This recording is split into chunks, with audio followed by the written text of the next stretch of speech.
গুমের ঘটনায় শেখ হাসিনা সহ ৯ জনের বিরুদ্ধে আন্তর্জাতিক অপরাধ ট্রাইব্যুনালে অভিযোগ দায়ের করেছেন মাইকেল চাকমা।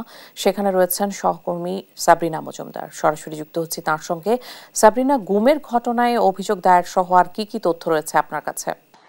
আপনি যেমনটি জানেন যে মাইকেল চাকমা অর্থাৎ ইউপিডিএফ নেতা, তিনি আজকে লিখিত অভিযোগ আসলে দায়ের করেছেন, যেটি 18 ডিসেম্বর উনি কিন্তু গুমের ঘটনায় আন্তর্জাতিক অপরাধ ট্রাইব্যুনালে আসেন এবং প্রসিকিউটরদের সাথে আসলে কথা বলেন আব্দুল্লাহ আল নোমান। ওইখানে যেটি জানিয়েছেন সাংবাদিকদের সেটি যে উনাকে আসলে কিভাবে গুম করা হয়েছিল আর উনি কিভাবে আসলে 5ই আগস্ট অর্থাৎ 5 আগস্টের পর যখন রাজনৈতিক প্রেক্ষাপট আসলে পরিবর্তন হয়, 7 আগস্ট উনি আসলে কিভাবে গুম থেকে ছাড়া পেয়েছিলেন।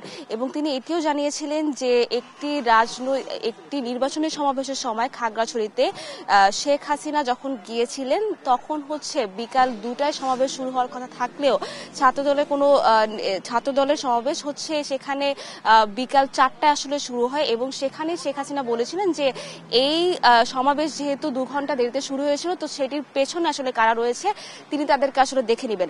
তো এরপরই মাইকেল চাকমাকে তিনি টার্গেট করেন এবং তিনি মাইকেল চাকমা যিনি আছেন ইউপিডিএফ নেতা, তার বিরুদ্ধে বিভিন্ন ধরনের মামলাও দায়ের করা হয় এবং শেষ পর্যায়ে 2019 সালের 9 এপ্রিল তাকে গুম করা হয়। এবং তিনি যেটি জানিয়েছেন যে ঢাকার কল্যাণপুর থেকে তাকে চোখ বাঁধা অবস্থায় এবং তার নাম ডাকা পর তাকে গুম করে ফেলা হয় এবং এরপরে বিভিন্ন ধরনের তার উপর নির্যাতন বিভিন্ন চালানো হয়। এবং এই যে 18 ডিসেম্বর তিনি যখন আন্তর্জাতিক অপরাধ ট্রাইব্যুনালে আসেন তখন তিনি প্রসিকিউটর এবং চিফ প্রসিকিউটরদের জানান যে এবং যেই জিনিসগুলো আসলে তাকে অর্থাৎ 7 আগস্ট যেভাবে আসলে তাকে রাস্তায় ফেলে দেওয়া হয় সেখানে যে জিনিসপত্রগুলো ছিল সেগুলো তিনি নিয়ে আসেন, কিন্তু তিনি লিখিত কোনো অভিযোগ করেননি।